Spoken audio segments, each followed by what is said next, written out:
तो आज हम बात कर रहे हैं बिहार की एक हालिया घटना की। ये सोशल मीडिया पर काफी फैली नालंदा सिंदूर कांड के नाम से। हाँ बिल्कुल। हमारे पास जो जानकारी है वो ज्यादातर मीडिया रिपोर्ट्स और जो लोग इसमें शामिल हैं उनके बयानों से ही आई है। जी। तो आज कोशिश रहेगी कि इस वायरल मामले की तह तक जाएं।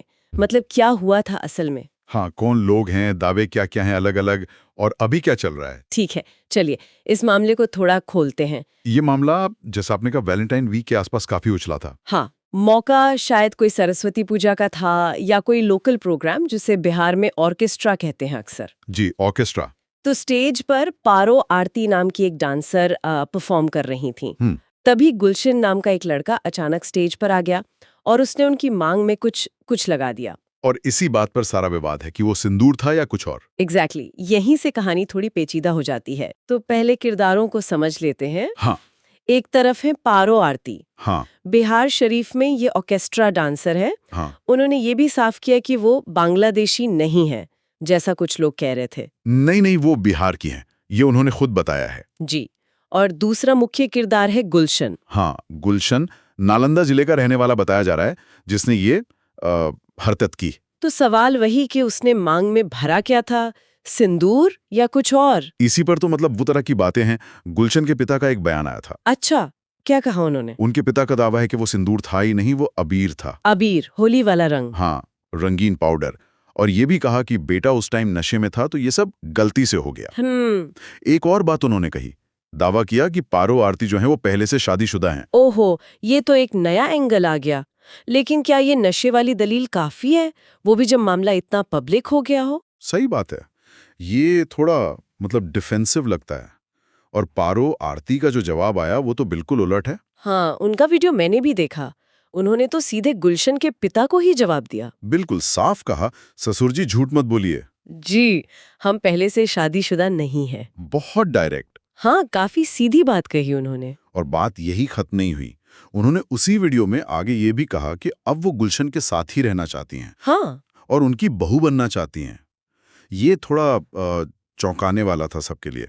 बिल्कुल, मतलब जिन परिस्थितियों में ये सब हुआ उसके बाद ऐसा बयान देना सही। ये दिखाता है कि कैसे एक पब्लिक इवेंट या कहें कि एक तमाशा पर्सनल लाइफ के फैसलों को कैसे मोड़ दे सकता है। और खबरें तो ये भी हैं कि इस वीडियो और बयान के बाद पारो के अपने परिवार वाले भी उनसे नाराज हैं।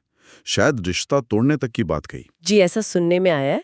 सामाजिक दबाव, परिवार का दबाव, ये सब चीजें की काम कर रही हैं यहाँ। तो अब लेटेस्ट क्या है, गुलशन का क्या हुआ? सुनने में तो यही आ रहा है कि घटना के बाद से गुलशन गायब है, मतलब लापता बताया जा रहा है। गायब है? अच्छा। हाँ, और यही बात थोड़ी अजीब है।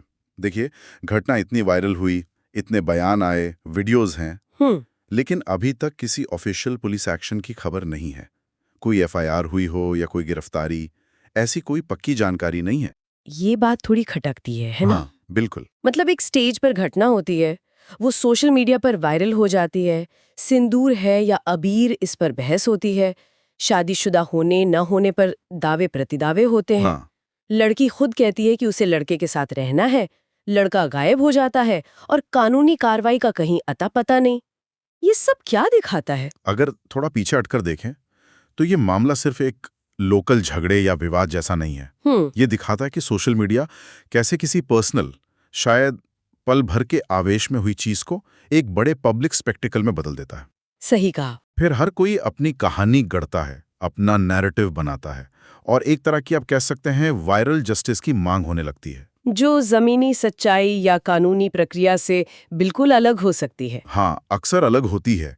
और ये जो पब्लिक प्रेशर बनता है वो लोगों की जिंदगी और उनके फैसलों पर कितना असर डालता है, ये भी दिखता है इसमें। बिल्कुल। तो आखिर में सवाल यही बचता है कि जब कोई ऐसा निजी मामला इतना पब्लिक हो जाए लेकिन उसका कोई फॉर्मल लीगल समाधान ना निकले, तो जो लोग इसमें शामिल हैं उन पर और समाज पर इसका क्या असर होता है? हाँ, सोचने वाली बात है। ये जो सोशल मीडिया की सुर्खियां हैं और जो जमीनी हकीकत है, उसके बीच का फासला, ये हमें क्या सोचने पर मजबूर करता है।